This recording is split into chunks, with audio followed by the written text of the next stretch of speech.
Hey everyone, good morning, welcome to my channel. আমি মুন, আর আশা করবো তোমরা সবাই ভালো আছো, সুস্থ আছো। আমিও ভালো আছি। আজকে হচ্ছে 12th আগস্ট আর এখন বাজে 9:05। রান্নাঘর থেকে আজকে আমি আমার ব্লগটাকে স্টার্ট করছি। এই যে কড়া বসিয়ে দিয়েছি, এখানে ম্যাগির মাছ মাংস হচ্ছে, ওখানে আমাদের দুজনের ভাত হচ্ছে। তো বেশ খানিকটা এগিয়ে তারপরেই তোমাদের সামনে এলাম। সকাল থেকে গুড্ডির সঙ্গে চ্যাটিং করতে করতে অনেক দেরি হয়ে গেছে। এই কিছুক্ষণ হলো আমি মানে রান্নাঘরে এন্ট্রি নিয়েছি, আর একটু মানে গুছিয়ে নিয়ে ভাবলাম যে চলো এবার তোমাদের সামনে একবার আসা যাক। আর আজকের মেনু হচ্ছে বেগুন ভাজা, পোস্ত, আর পরে হয়তো একটা আলু ভাতে দেবো, সেটা এখনো ডিসাইডেড নয়। সকাল থেকে মেনুটা ঠিক ছিল না। সকাল থেকে চিন্তা করে রেখেছিলাম লুচি তরকারি করব, জানো, খুব খেতে ইচ্ছে হচ্ছিল। তারপরে দেখলাম ও বাবা এখন ময়দা মেখে লুচি করো, আলুর তরকারি করো, অনেক খেজমতির ব্যাপার। তার থেকে ও এখন থাকুক, যখন মানে যে দিনটা একটু তাড়াতাড়ি হবে এবং একটু মানে এনার্জি থাকবে সেই দিনে বরং লুচি তরকারিটা করব। আজকে আর আমার দ্বারা হবে না, তাই জন্যে পোস্ত করব। পোস্তটাই আগে চাপাচ্ছি। আর অন্য অন্য সময় আমি পোস্তর আলু আগে থেকে সেদ্ধই করে রাখি বলো। আজকে তাও হয়নি, কেননা পোস্ত করার তো কোনো প্ল্যানই ছিল না। হঠাৎ করেই ঠিক করলাম যে পোস্তটা করি, অনেক দিন পোস্ত খাওয়া হয়নি, আর তার সঙ্গে একটা বেগুন ভাজা। তো কিছুই রেডি নয়, ওই জন্যে এই যে এখন আলু সবে কেটে রেখেছি। এখন একদম স্ক্র্যাচ থেকে শুরু করব। আর ব্রেকফাস্টে আজকে ভাবছি মুড়ি খাবো, বুঝতে পারছি না, ঠিক নেই। আর বাইরের ওয়েদার আজকে ভীষণই ভালো, একদম সানি। পরে তোমাদের বারান্দার থেকে বা লিভিং রুমের জানলা থেকে ভিউটা দেবো, মানে সানি যে একটা ওয়েদার সেটা দেখাবো। তো এখন চলো, আমার কড়া কিন্তু গরম হয়ে গেছে। চটপট পোস্তটাকে আগে চাপিয়ে দিই, কেননা ওটাই হতে টাইম লাগবে। অন্য অন্য সময় আলুটা সেদ্ধ থাকলে না জাস্ট মানে 2-3-5 মিনিটেই আমার পোস্ত হয়ে যায়। আজকে তো একটু টাইম লাগবেই, আলুটাকে এই কড়াতেই সেদ্ধ করতে হবে। তো চলো আরম্ভ করে দিই আর কি।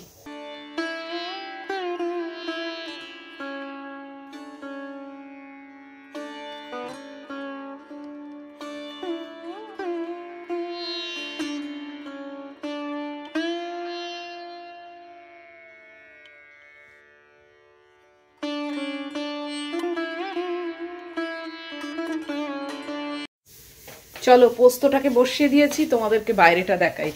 আজকে বেশ সানি আছে, আমার বেশ মন খুশি আছে। এরকম ওয়েদার থাকলে তবু একটু ভালো লাগে, না হলে একা একা না ভালো লাগে না। এই দেখো বাইরেটা তোমাদের দেখাই, চলো। আজকে কিন্তু একদম রৌদ্রোজ্জ্বল দিন, পুরোপুরি সানি। আকাশে অল্প অল্প মেঘ আছে, বাট সাদা মেঘ তো, এখন বৃষ্টির কোনো চান্স নেই, পুরোপুরি রোদ আছে। জানি না কতদূর তোমরা ক্যামেরার মাধ্যমে বুঝতে পারছো, বাট আমি তো দেখছি পুরো সানি। আর আকাশের মেঘটা দেখো কি সুন্দর লাগছে, সাদা সাদা, মনে হচ্ছে যেন রং তুলি দেওয়া, না আঁকা। দেখলে কি চড়া রোদ। এবার নেক্সট দেখাতে যাচ্ছি আমার মেয়েকে। তোমরা তো আর বলবে যে ম্যাগিকে দেখলাম না। এই যে মহিলা এখানে বসে আছে, দাঁড়াও দেখাই। এই যে আমার ছোট মেয়ে এখানে বসে আছে। এবার পাখাটা আমি যদি অন করি না, সঙ্গে সঙ্গে এখান থেকে উঠে চলে যাবে, জানো কি বলবো বলো। আমি এদিকে গরমে মরে যাচ্ছি, আর ও এদিকে পাখা বন্ধ করে বসবে। দেখিয়ে দিয়েছি আমার মেয়েকে বাইরে কি চড়া রোদ, সব দেখিয়ে দিয়েছি। আর কিছু দেখানোর নেই, বসে বসে গল্প করব তোমাদের সঙ্গে। আজকে একটা ফেসবুক, তো এমনি আমি ইউজুয়ালি ফেসবুকে অ্যাক্টিভ থাকি না, দেখিও না, ভালোও লাগে না খুব একটা। তার জিনিস দেখে কি হবে, বাট আজকে বেশ একটা ভালো জিনিস দেখলাম একটা টপিকের ওপর, আমারও মানে একমত আর কি, তাই জন্যই ভালো লাগলো। চোখটা হঠাৎ আটকে গেল, দেখলাম যে না দেখি তো কি বলছে। তো সেটা তোমাদের সঙ্গে পরে শেয়ার করব। আগে রান্নার পাটটা মিটিয়ে নিই। পোস্তটা হয়ে গেলে বেগুনটা ভাজবো, আর একটা ডিমের পোচ কিছু করবার ইচ্ছে আছে, মানে ওই সানি সাইড আপ। আর ভাত, আলু ভাত এটা দেবো কি দেবো না এখনো ভাবছি, হয়তো দেবো না, দেখা যাক কি করি, এখনো ডিসাইডেড না। রান্নাঘরটায় কিন্তু সেম গরম, জানো তো, বাইরেটা অন্ধকার থাকুক বা রোদ্দুর থাকুক, যাই হোক না কেন, ঘরের ভেতরে ভীষণ গরম, ভীষণ গরম। সকাল থেকে আজকে গুড্ডির সঙ্গে চ্যাটিং হচ্ছে। চ্যাটিং মানে ওই সব আর কি, পুজো মার্কেটিংয়ের গল্প বা কি। এখন আর মানে ওর কোনোটাই পছন্দ হচ্ছে না, মানে জামা কাপড়। তাই আমি বললাম যে বেস্ট হচ্ছে তুই ওখানেই দেখ, ওখান থেকেই কেন। তো সেটাই হয়তো করবে, বলল যে হ্যাঁ আমি এখানেই দেখি। কিন্তু আগে তো পাওয়া যেত, ও তো এই রিসেন্টলি তো আমেরিকায় গেছে। এতদিন তো এখানকারই পড়েছে, কিন্তু এখন যাই হোক মানে সত্যি সেরকম কিছু পছন্দের মনে হচ্ছে না, বা ও যেরকম পছন্দ করে সেরকম কিছু পাচ্ছিও না। হয়তো আরও পরে আসবে। একটা কুর্তি বললাম না চয়েস করে রেখেছিল, যাও বা পছন্দ হয়েছিল, সেটা আউট অফ স্টক। ও তাও বলছে তুমি কার্টে রেখে দাও, দেখো যদি পরে আসে। আমার তো মনে হয় না, কারণ আমি ইউজুয়ালি দেখি যেটাই আউট অফ স্টক হয়ে যায় না সেটা আর জন্মে দেখি না যে এসেছে। তো দেখা যাক। উফ কি গরম হচ্ছে না, বাপরে বাপ। শুধু শুধু পোস্তর আইটেমটা যদি সকাল থেকে ডিসাইডেড থাকতো না, আলুটা সেদ্ধ করে রাখতাম, এতক্ষণে হয়ে যেত। 9:20 হয়ে গেল বলো। চলো দেখি কত দূর আলুটা সেদ্ধ হলো। এই যে ভাতটাও উতলে যাচ্ছে, আর দেখি চলো আলুটা একটু টিপে দেখি। না এখন অবধি 100% হয়নি, আর একটু হবে। ও হয়নি, শুধু শুধু এই টাইমটা আমায় দিতে হচ্ছে। যাকগে, আলু পোস্তটা হয়ে গেছে, ওটা নাবিয়ে নিয়েছি। এখন এই বেগুন ভাজা করছি একটা, আর এদিকে দেখো ঝালমুড়ির জন্য সব সরঞ্জাম কেটে রেখেছি। তো গরম হচ্ছে না, পুরো চান করে যাচ্ছি। পোস্তটা হয়ে গেছে দেখলে, আমি বেগুনটাকে চাপিয়ে দিয়েছি, বাস আর কোনো রান্না করছি না। শুধু একটু ডিম ভাজা করব, তাও মানে অমলেট টমলেট না, জাস্ট এমনি ওই সানি সাইড আপ টাইপের। বাপরে বাপ, আর মানে জাস্ট পারা যাচ্ছে না। এই দিকটা আবার একটু গরম, মানে অন্ধকার মতো। সারা বাড়িটা ফাঁকা, এক এক সময় এমন লাগে না কি বলবো আর। তবু আমার ম্যাগিটা আছে বলে চলছে, না হলে মানে আমি সত্যি পারতাম না। পুরো পাগল পাগল অবস্থা। আর মুখ বন্ধ করে কাহাতক থাকা যায় বলো? এই তোমাদের সঙ্গে যা কথা বলি, আর ওই ম্যাগির সঙ্গে যা একটু বকবক করি, আর তো কথা বলবার কেউ নেই। পুরো মুখটা বন্ধ করে এরমভাবে থাকা যায় কখনো? ওই চেষ্টা করি ফ্যাব্রিকের কাজ, বা একটু ইউটিউব দেখলাম, দেখলাম। আগে আমি একেবারেই ইউটিউব মাঝে বন্ধই করে দিয়েছিলাম, ব্লগ টক কিছুই দেখতাম না, কিছু না। এখন আবার একটু আধটু চালু করেছি, এদিক সেদিক দেখি, কোনো পার্টিকুলার কোনো কিছু না। মেনলি ওই ট্রাভেল ব্লগগুলোই দেখি আমি, ভালো লাগে। এদিক সেদিক সব বেড়াতে যায় সেই সব জায়গাগুলো দেখি। সেই বা কতক্ষণ বলো, কতক্ষণ আর এরকমভাবে মানে জানি না কি করে যে কি করব, কি করে যে কাটাবো দিনগুলো কে জানে। বাপরে বাপ, দেখা যাক। চলো, তেমনি গরমও পড়েছে। এই যে ফিরে এসেছি আবার রান্নাঘরে। ভাগ্যিস চলে এসেছিলাম, এসেই দেখছি বেগুনটা না পুরোপুরি হয়ে গেছে জানো। আর ওই বেশি কালো মতো হয়ে গেলে না আমার ভালো লাগে না, ওই জন্য ওটাকে তুলে নিলাম। ওই কড়াতে ওই তেলেতেই আমি ডিমটা দিয়ে দিলাম, বাস ওই একটু সানি সাইড আপ হয়ে গেলে, মানে একটু ভাজা মতো হয়ে গেলেই বাস তুলে নেবো। দিয়ে আমার রান্নাবান্না শেষ। এবার মুড়িটা মাখবো, মেখে আমি চলে যাবো এখান থেকে।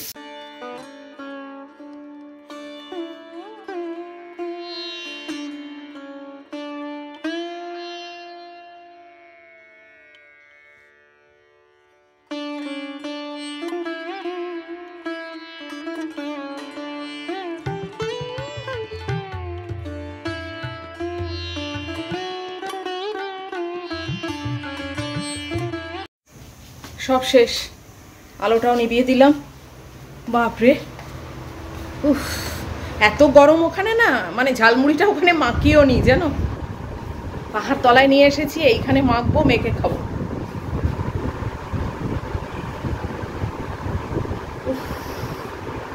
বাপরে বাপ, একটু চানাচুর নিলে হতো যাকে, আর দরকার নেই। ওই চিড়ে ভাজা আছে তো, অনেক রকম দিয়েছি, একটুখানি নারকল পড়েছিল সেটাও দিয়েছি, পেঁয়াজ, শসা, টমেটো, আদা কুচি, আর কি বলো, ধনে পাতাও নেই। আর চানাচুরটা আছে অবশ্য, দিলে হতো যাকে। বাপরে বাপ, দাঁড়াও একটু হাওয়া খেয়ে তারপর বসছি। এই যে ঝালমুড়িটা বসে এখন আগে মাখছি, তারপরে খাওয়া আরম্ভ করব। ওখানে তো মাখতে পারিনি গরমেতে, ভালো করে মাখছি।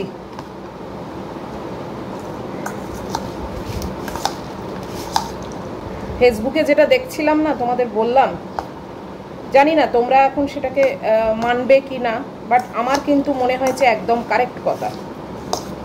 আমিও এর মানে সাপোর্টার যাকে বলে। এই যে বাঙালিদের অনুকরণ করার স্বভাবটা এত বাজে না।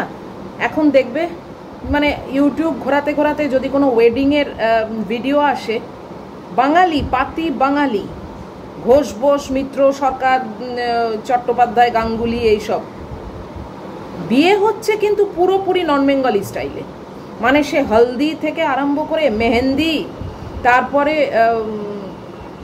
বিয়েও হচ্ছে পুরোপুরি নন বেঙ্গলি স্টাইলে। সেই 4 জন মাথায় ছাতা টাইপের ধরে আছে, তার তলা দিয়ে বউ যাচ্ছে, আর বর আসছে পাগড়ি পরে। এই যে অনুকরণ ব্যাপারটা, আর বেনারসি পরা সত্যি এখন মানে কতজনকে দেখা যায় বেনারসি পরতে, হয়তো পরে অনেকেই, আমি আর কতজনকেই বা ভিডিওয়ে দেখি, কিন্তু যখনই ভিডিও খুলি আমার কিন্তু চোখে সেই লেহেঙ্গা পড়ে। কেন ভাই, বেনারসিটা তো আমাদের বাঙালিদের একটা ঐতিহ্য, তাই না? বেনারসি পরলে কত সুন্দর দেখতে লাগে একটা বউকে। এখন আর সেসব নেই, এখন লেহেঙ্গা। এত মানে অনুকরণ করার একটা মানে স্বভাব না আমাদের এই বাঙালিদের মধ্যে। এটা নিয়েই ফেসবুকে আর কি একজন বলছিল, আমি কিন্তু ফুল সাপোর্ট করি, সত্যিই তাই। আমাদের সময় দেখো সত্যি আমরা কি এই যে হলদি, হ্যাঁ আমাদের গায়ে হলুদ আছে, তো সেটা করলেই কি খারাপ হয়? সেটাই তো এতদিন ধরে মানে দিদিমা, তার দিদিমা, মা সবার তো সেইভাবেই চলে আসছে, তাই না? যে আমাদের গায়ে হলুদ হবে, বিয়ের দিন সকালবেলা গায়ে হলুদ হবে। সেটাকে আরেকটা দিন একটা ইভেন্ট করা হচ্ছে হলদি বলে, আবার আরেকটা দিন ইভেন্ট করা হচ্ছে মেহেন্দি বলে।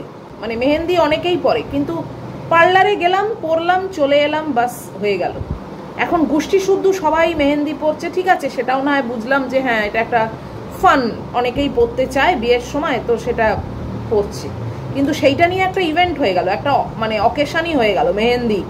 তো এইগুলো তো সব আমাদের নয় অ্যাকচুয়ালি, তাই না? আমাদের মানে টোকা জিনিস। কোনো নন বেঙ্গলি বিয়েতে এইটা কিন্তু দেখা যায় না যে তারা বাঙালিদের অনুকরণ করছে, তারা গায়ে হলুদ হচ্ছে, তাদের মানে বেনারসি পরে যেরকম আমাদের যা নিয়ম কানুন সেইগুলো তারা ফলো করছে, এটা তো দেখা যায় না। সব সময় দেখবে বাঙালিরাই কিন্তু অন্যদের অনুকরণ করে। কেন, আমি সেটা সত্যি আমার মাথায় আসে না।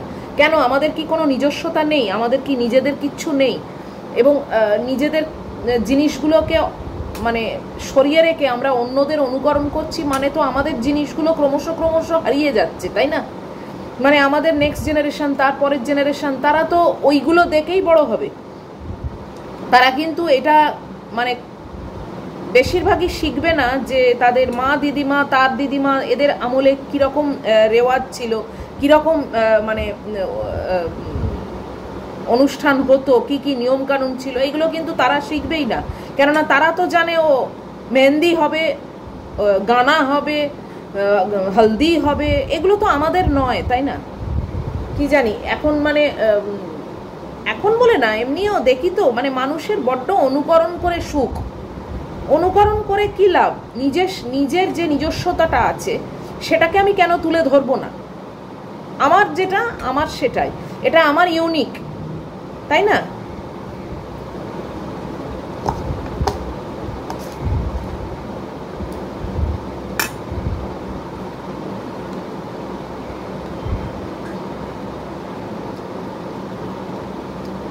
এখন এক একজন বাঙালি আবার মঙ্গলসূত্রও পড়ছে। নিজেদের বাড়িতে কতটা শান্তি আছে, কতটা পিসফুলি হাজব্যান্ড ওয়াইফ দুজনের আন্ডারস্ট্যান্ডিং আছে, কতটা তাদের মধ্যে বোঝাপড়া আছে, মানে ভাব ভালোবাসা আছে, সেটার কিন্তু কোনো ঠিক নেই। সেটা কিন্তু বাইরের থেকে দেখে বোঝা যায় না।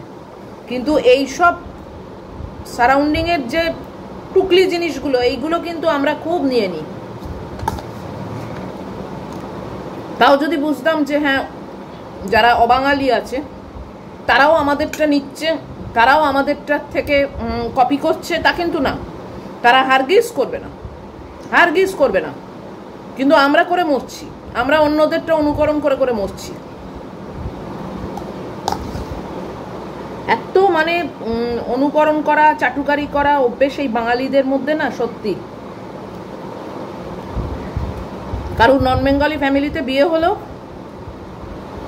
তবু কিছুটা এদিক সেদিক করা হলো, ঠিক আছে, দুটো ফ্যামিলির একটা বোঝাপড়া করে কিছু দাঁড় করানো হলো।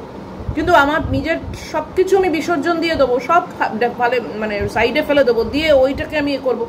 একটা বর মাথায় পাগড়ি পরে আসছে, কেন তার টোপর পরলে কি খুব খারাপ দেখতে লাগবে? তাকে যদি খারাপ দেখতে হয় তার পাগড়ি পরেও জঘন্য দেখতে লাগবে।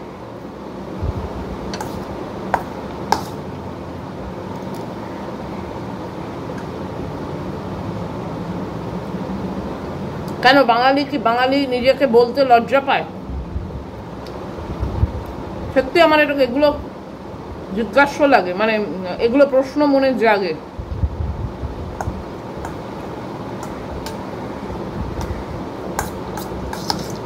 একজন শিখ কিন্তু সে ঠিক গুরুদ্বারে গিয়েই কিন্তু তার নিয়ম কানুন রীতিনীতি মেনেই কিন্তু বিয়ে করবে।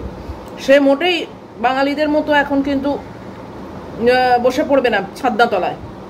তাহলে আমরা কেন এরকম অন্যদেরটা নিয়ে এত টুকলি করি? বাড়তি ভাষায় টুকলি ছাড়া আর কিছু না। অনুকরণগুলো তো মানে ভালো কথায় বলা। রিসেপশনে এখন কেক কাটা হয়,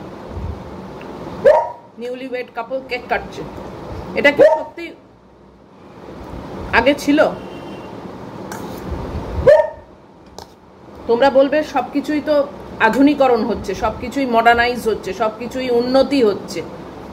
উন্নতি হওয়া এক জিনিস, আর অন্যের জিনিসটাকে টুকে সেটাকে পালন করার বা সেটাকে গ্রাস্প করে নেওয়া, এটা কিন্তু আলাদা জিনিস।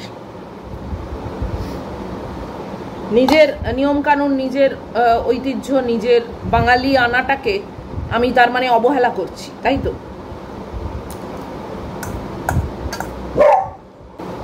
করবো না তো কিছুই করবো না ভাই, যাও রেজিস্ট্রি করো, বিয়ে হয়ে গেল হয়ে গেল, তা না। সব করবো কিন্তু অন্য কারুর দেখে। এসব বলিউড সিনেমাগুলো দেখে দেখে এইগুলো আরো বেশি চাউর হয়েছে। এদিকে নাকামি করে সব নন বেঙ্গলি মানে মতে বিয়েটা হচ্ছে, কিন্তু বরের সামনে যখন আসবে পান পাতা দিয়ে, তার সঙ্গে কিন্তু প্রি ওয়েডিং শুটও হয়ে গেছে।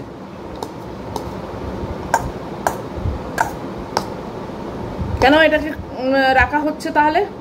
কারণ এটা একটু দেখতে ভালো লাগছে না, বেশ একটু সিনেমা ব্যাপার, যে একটু বেশ পানের পাতা সরিয়ে আমি তোমাকে দেখলাম, এই একটা ব্যাপার। কিন্তু মেজর জিনিসটা কিন্তু টোকা হচ্ছে অন্য কোথাও থেকে। তোমরা কারা কারা আমার সঙ্গে একমত জানাবে, যারা একমত নাও তারাও জানাবে কমেন্ট বক্সের মাধ্যমে।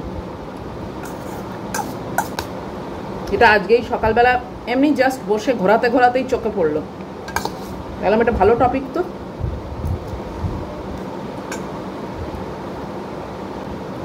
চলো খেয়ে নি, আর তো কিছুই দেখানোর নেই, কিছুই নেই। খেয়ে নিয়ে চান করতে চলে যাব। তারপরে কালো ব্যাগটার কাজটা আজকে চেষ্টা করছি শেষ করে দিতে, যাতে গিয়ে পোস্ট করতে পারি। অনেক কিছু জমে আছে যেগুলো পোস্ট করা হয়নি। আসলে চেষ্টা করি একবারে গিয়ে পোস্ট করে দেবো। ম্যাগিটাকে রেখে বারবার বেরোতে ইচ্ছে করে না। তারপর ওয়েদারেরও যা অবস্থা, অবশ্য আমায় কেউ চাপ দেয়নি যে আমারটা পোস্ট করে দাও, এ দাও। সবাই বলে তুমি তোমার টাইমে রিল্যাক্স করে পোস্ট করো। এই যে আমার মেয়েকে দেখো এখানে বসে আছে, দেখে কিছু বুঝতে পারছো? ম্যাগিকে দেখে কিছু বুঝতে পারলে? আজকে মা মেয়ে চান করে নিয়েছি। আমি তো চান করেইছি, রোজই করি। ম্যাগুকেও আজকে চান করিয়ে দিয়েছি। আরে 2-3 দিন ধরে বৃষ্টিতে ভিজে আসছে না, একটা কাদা কাদা টাইপের, একটুও তো ওরও তো অস্বস্তি হয়, তাই না? মানে লোমগুলো একটুখানি জড়িয়ে যায়, ওই জন্য ভালো করে শ্যাম্পু করে একদম ভালো করে চান করিয়ে দিয়েছি। এই দেখ,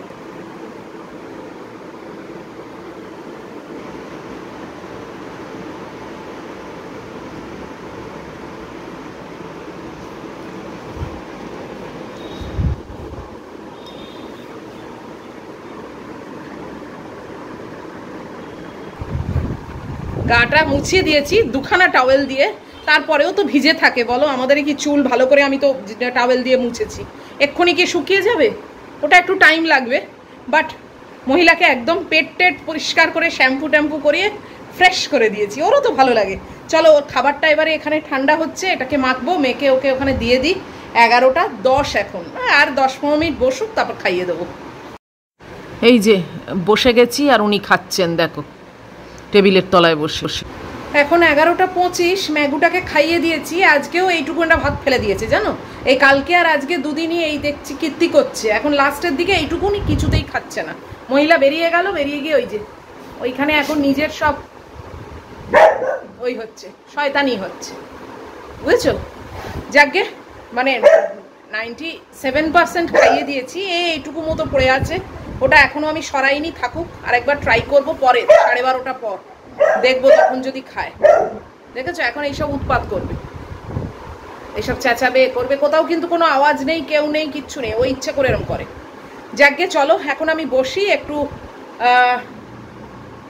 ফ্যাব্রিকের কাজ টাজ করি, আর তো কোনো কাজকর্ম নেই। এই ভিডিওটাকে আজকে এখানেই শেষ করে দিচ্ছি, কেননা আর এটাকে ফালতু টেনে কোনো মানে হয় না। ফ্যাব্রিক করে বলবো যে শেষ করছি, আর ফ্যাব্রিক করার আগে শেষ করছি, একই ব্যাপার। তো যদি আজকে তোমাদের ভিডিও ভালো লাগে, আজকে যে টপিকটা নিয়ে কথা বললাম সেইটা তোমাদের কি মতামত অবশ্যই কমেন্ট বক্সের মাধ্যমে জানাবে। আর যদি ভালো লাগে তাহলে প্লিজ একটা লাইক, শেয়ার, কমেন্ট আর সাবস্ক্রাইব করো। সব ঠিকঠাক থাকলে তো অবশ্যই দেখা হচ্ছে আবার পরের ব্লগে। টিল দেন তোমরা খুব ভালো থাকবে, সাবধানে থাকবে। Love you all.